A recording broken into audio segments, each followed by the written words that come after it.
Hi, this is Monica, and today I'm reviewing Before We Were Strangers by Renee Carlino. If you follow my Insta stories, I had some thoughts on this book as I was listening to it. I think those thoughts have changed, so I made some notes to make sure that I'm giving an updated and complete quick review of this book. To start, a summary.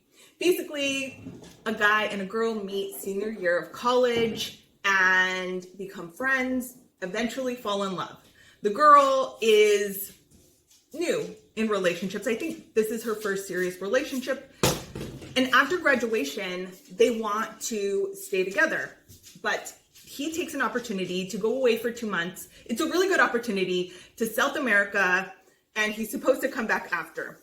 He calls one time, and she finds out that he's calling his mom on the regular, and he's supposed to take another opportunity that will take him to Australia after this. So she basically feels like he is moving on, and she decides that maybe she should do that too.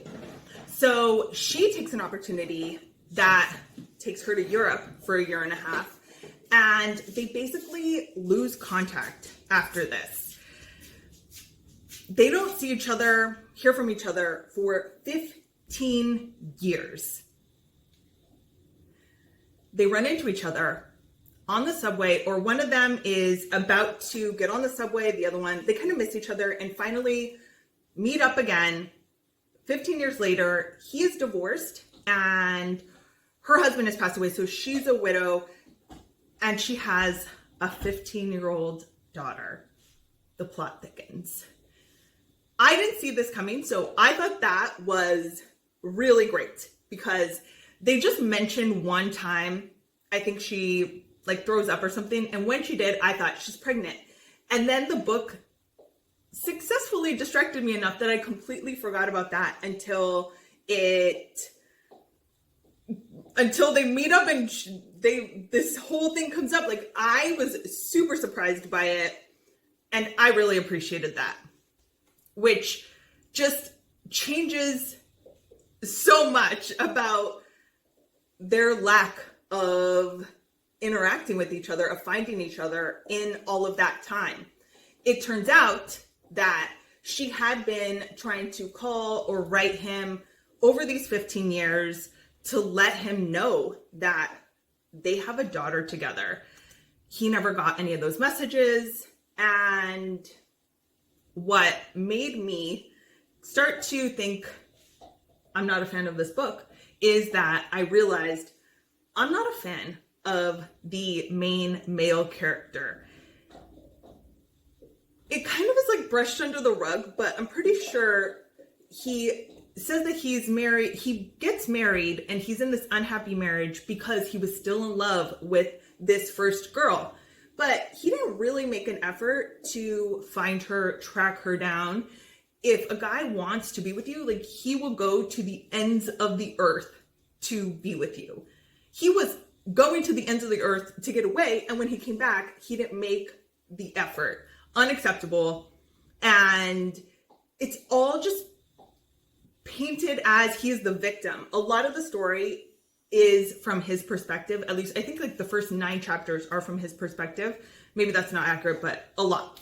And then it goes to her perspective, which I really like when you do that, when you get both or 2 perspectives of a story in a novel. Huge fan of that.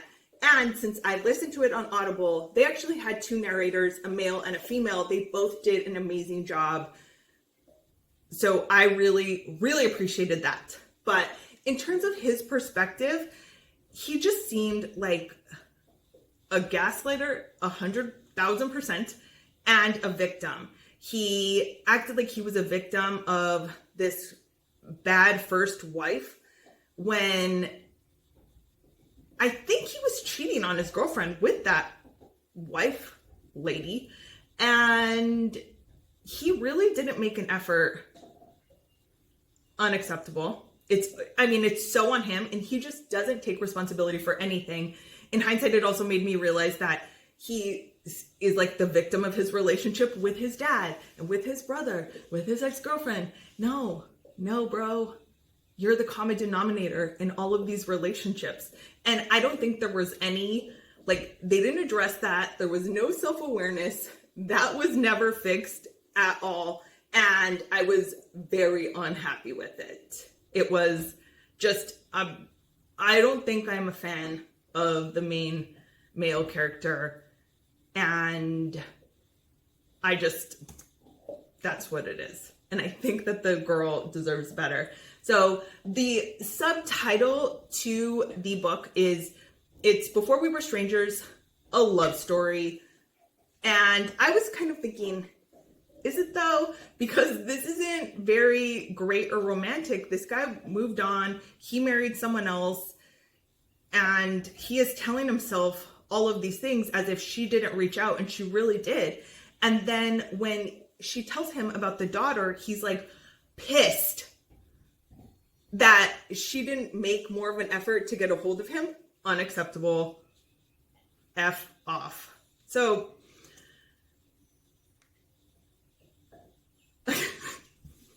that I just, obviously I have feelings about him, and I was getting those confused with feelings about the book, because I realized that I wanted to listen to the book. There have been books that I've got that I don't want to finish, that I don't end up finishing. And this one, I wanted to know what was happening. I wanted to know what was going to happen, how it ends. And so I think that's a good book, because the story kept me in. I'm really surprised, because it did seem like the ending was, and they all lived happily ever after kind of situation. I just think that was like a quick turn from my opinion of this person who, again, paints himself out to be a victim and takes no responsibility for their actions. But I guess this isn't supposed to be a learning opportunity. This is just a fun book. I would recommend this book for someone that likes a love story, a light read. I thought it was good and easy to follow.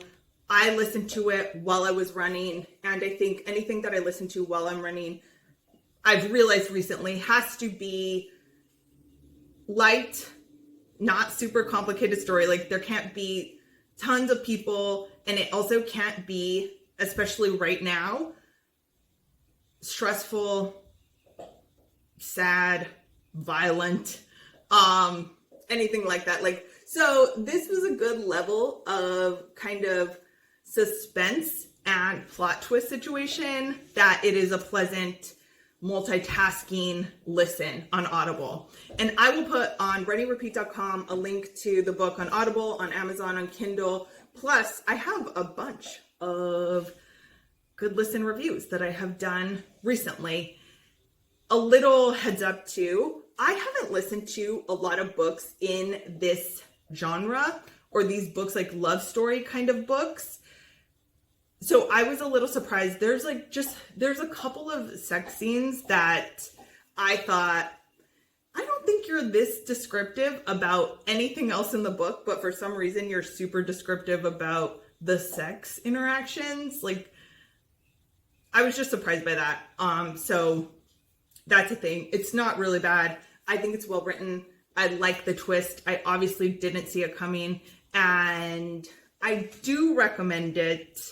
So I will say, because the reviews are yes, no, maybe, I would say maybe if you like more serious books. Normally I like nonfiction and autobiographies, but this was what I had asked for. I said, I need something lighter, something a little more fun, not as serious given the current, coronavirus situation. And yeah, you should check it out if those kind of books are your jam. And check out readyrepeat.com if you want reviews of a bunch of other books.